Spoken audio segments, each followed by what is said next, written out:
3 stories. 1 is a lie. A man stalked by his own reflection.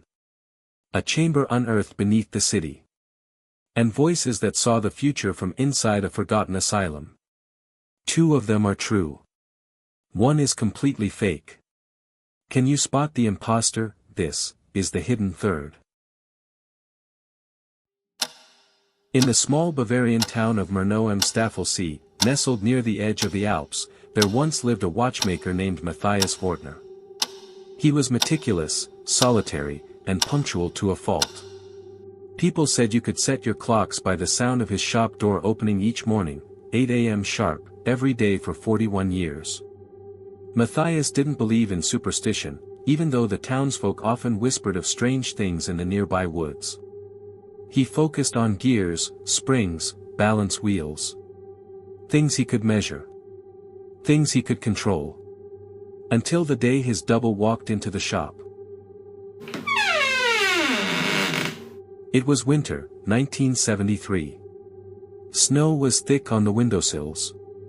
Matthias had just finished repairing a pocket watch from 1896, a particularly intricate piece with a cracked crystal and an engraving he couldn't translate. At precisely 3:07 p.m., the shop bell rang. Standing in the doorway was a man in a long black coat and round spectacles. He looked familiar. Too familiar. Same height. Same posture. Same narrow eyes behind those spectacles. The man didn't speak. He simply raised one hand and set an object on the counter, a twin of the pocket watch Matthias had just repaired. Identical, but unwound. Frozen at 3:07. Matthias stared. The man smiled faintly and said, in a voice like his own but not quite. "Fix it." Then he left. Matthias, disturbed but curious, examined the second watch. Its gears were reversed. The mainspring wound counterclockwise. And etched beneath the caseback, in tiny script, was a Latin phrase. Ora fugit. Imago mane. Time flees. The image remains. He worked on the watch through the night. But no matter what he tried, the second hand would not move forward. It only ticked backward. And every hour on the hour, it let out a sound he swore was a sigh. By morning, something else had changed. His reflection in the mirror no longer matched him. Subtle things at first, the tie knotted differently. A scar he didn't have. A blink when he didn't blink.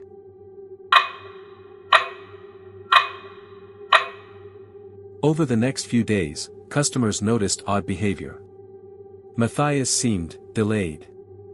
Like he was watching himself from behind a glass wall. One elderly client claimed she saw 2 of him in the back room, one standing, one seated. She never returned. The mailman noticed the clocks in the window were all set to 3:07. Every one. Then, on the 7th day, the real Matthias, if such a thing can be said, stopped opening the shop. But the ticking didn't stop. Neighbors said they still heard it, louder than before. As if hundreds of clocks were running at once, all out of sync. Concerned, a local constable forced open the shop door. The place was immaculate. Every clock was set to 3:07. And on the counter sat the second pocket watch, now ticking normally, forward this time. But Matthias was gone. The only clue was a note, neatly written in his distinctive hand. He was more punctual.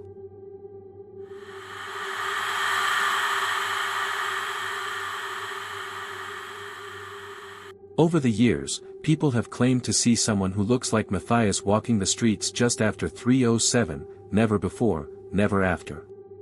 Some say he only appears in reflections. Others claim they've seen his shadow standing still while their own moved. One woman, a traveler from Munich, swore she entered the shop in 1992 and was greeted by a man who looked exactly like her grandfather, Matthias Fortner. But when she looked back from the street, the building was empty. Abandoned. Today, the shop remains locked. The windows are dusted over. But if you pass by at exactly 3:07 p.m., some say the door creaks open for just a moment, and inside, dozens of clocks tick in perfect chaos. There's a local superstition: never carry a broken watch near the Vortner shop. If you do, you might hear someone whisper in your own voice, "Fix it." And if you answer, if you try to fix it, it's said that you might meet your double. The one who's more punctual. Underneath New York City, beyond the reach of scheduled trains and fluorescent lights, lies a place whispered about by night workers and late-shift subway engineers. They call it the Chamber. No official map shows it. No station connects to it. And yet, every few years, someone claims to have seen it, often just before they quit their job, or disappear. The first known mention came from a transit worker named Elijah Tate, back in 1948. He operated the D line overnight, back when train schedules were handwritten and the tunnels were even darker than they are now.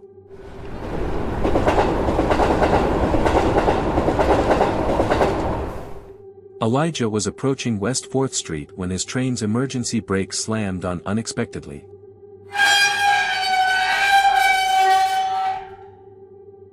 No warning. No malfunction logged. Just a sudden jolt and a complete power drain. What he saw in the headlights flicker was a platform. But not one he recognized. It was carved directly into the tunnel wall. Old. Crumbling.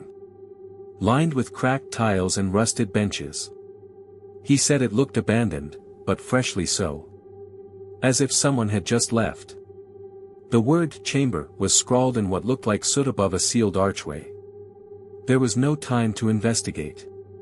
The power came back on within seconds, and the train lurched forward, like the whole system had rebooted itself. When Elijah reported it, no one believed him. The city conducted no inspection. That platform didn't appear on any blueprints, and official records dismissed the report as hallucination due to overwork. Still, something changed in Elijah after that night. He left the job within the month. Moved upstate. Never rode the subway again. Years passed. The chamber became myth, a shared ghost story among subway crews. Then came 1976. A graduate student named Tessa Rodan, researching urban planning history, uncovered a curious footnote in a transit development file, excavation site 12B, chamber incomplete. Cease order, 1912. Reason, structural risk plus unverified personnel disappearance. Rodan tracked the coordinates and discovered they lined up not with any active station, but with an unused segment of tunnel between Chambers Street and Franklin Street. She filed a Freedom of Information request. It was denied. Days later, her apartment was burglarized, only her subway maps and notes were missing. Nothing else. Rodan wrote an article about the experience for a fringe historical zine. Her last line still circulates online. The chamber is real. But we were never meant to find it.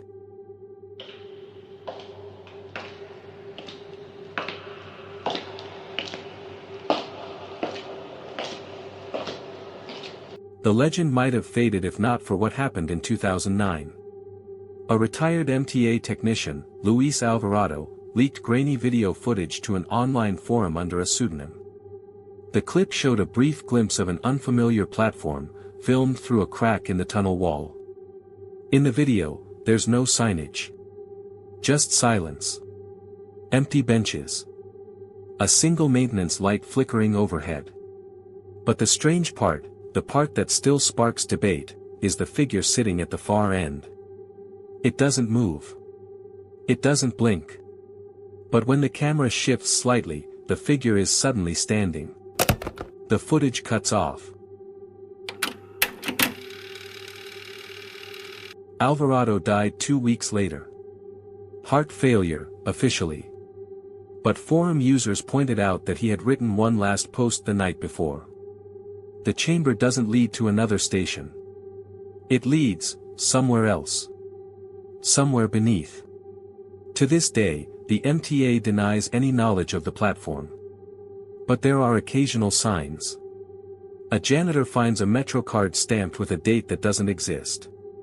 A commuter swears they saw an extra tunnel branch appear, then vanish, on their train's navigation screen. A graffiti tag appears near Canal Street, chamber opens at night.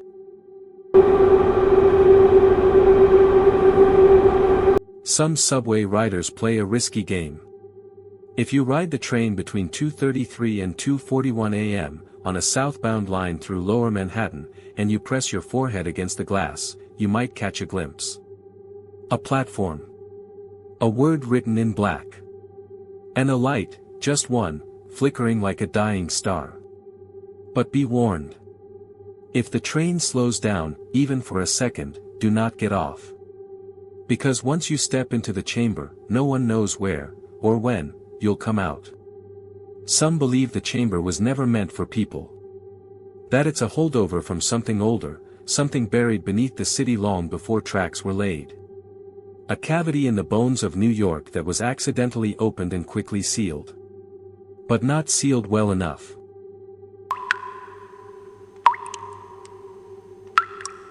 If you listen closely during your next late-night ride, and the lights flicker, and the wheels stutter, and you feel like time just skipped, you might be passing by it. Or worse, you might already be inside. In 1972, the Coldwell Institute for the Mentally Disturbed, located just outside Asheville, North Carolina, was permanently shut down following allegations of patient abuse, negligence, and a fire that gutted its east wing. But that's not why the building was sealed with concrete and quietly erased from state records. The real reason lies in a collection of audio reels recovered during the cleanup. Recordings that officials never meant to release. Internally, they were labeled simply, Tapes 6 through 13, Subject 5E. No official documentation identifies Subject 5E. No admission forms. No discharge records. It's as if he was never formally entered into the system. But his voice, fragile, distant, and at times, violently distorted, echoes through 7 surviving tapes. And what he says, doesn't quite match anything known to psychology.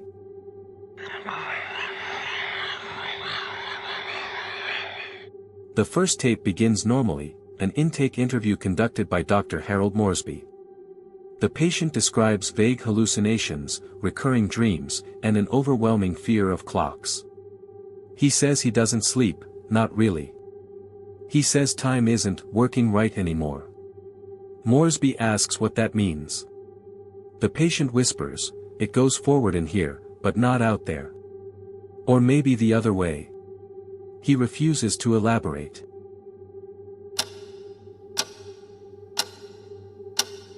By tape 2, the patient claims something visits him at 3:13 a.m. each night. Not a nurse. Not a guard. Something wearing my face, he says. But smiling in the wrong direction. He begins to panic when the doctor asks for clarification, and the tape distorts, audibly warping, even by analog standards. Technicians later confirmed that portions of the reel physically twisted during playback. As if the tape itself was trying to erase that moment. On tape 3, the tone changes entirely. Dr. Moresby no longer leads the interview. In fact, he barely speaks. The patient is talking directly into the recorder. No prompting. No questions. Just long, looping monologues that don't align with any known psychological pattern. He talks about rooms that breathe, about mirrors that remember the wrong version of you, and about hearing voices in vents that only say things you've already thought. Then he describes the crawl. According to him, every night, the asylum walls would change. The halls would stretch, subtly. The lights would hum with a different pitch. And a crawlspace would open just outside his door, just wide enough to pull yourself in, but not to turn back. He says he crawled inside only once. He came out 6 hours before he left. Dr. Moresby's voice returns on tape 5. He's agitated. Frustrated. He accuses the patient of tampering with facility clocks and fomenting a paranoid delusion among other residents. But in the background, a faint ticking can be heard. No one present seems to notice. On tape 6, everything changes. There's no patient. No doctor. Just heavy breathing, followed by a soft, unidentifiable hum. Then, 38 seconds in, a voice speaks. Dr. Moresby isn't coming back. He's with us now. He won't stop ticking. What's chilling is the voice sounds like the patient, but also like the doctor. Layered. Merged. Slightly out of sync. Almost, doubled. That's when the tapes stop.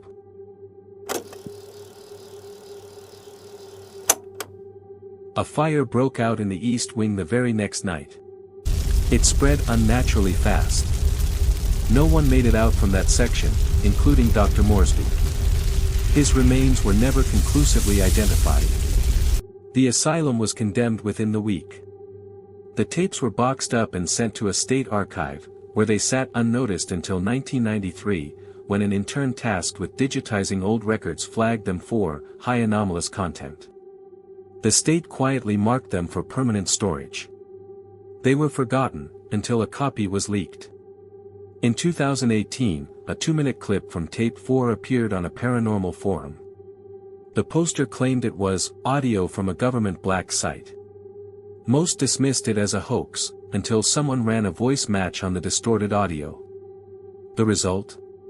A 97% match with an archived interview from Dr. Harold Moresby, recorded in 1967.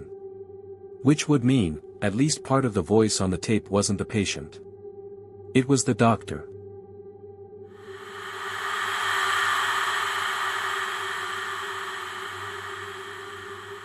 Today, Coldwell Asylum is buried under a parking lot. There's no marker. No plaque. But local legends persist. Some say if you park there just before dawn and sit in silence, you can hear tapping, faint, rhythmic, beneath the concrete. Others claim to hear whispering through the vents in nearby buildings. A technician once removed an old heating grate in a nearby office tower and found a rusted reel-to-reel tape wedged deep inside. It had no label. Only a time stamp, 3:13 a.m. You've just heard 3 more tales from the edge of truth and myth. But before we move forward, let's go back. Last episode, you met 3 new shadows from the dark. Was it the patient who arrived in chains, shackled beneath a dying lighthouse? The cursed hotel room in Savannah where time and memory unravel? Or the woman beneath the lake, whose song still echoes through the trees? Only one was fiction.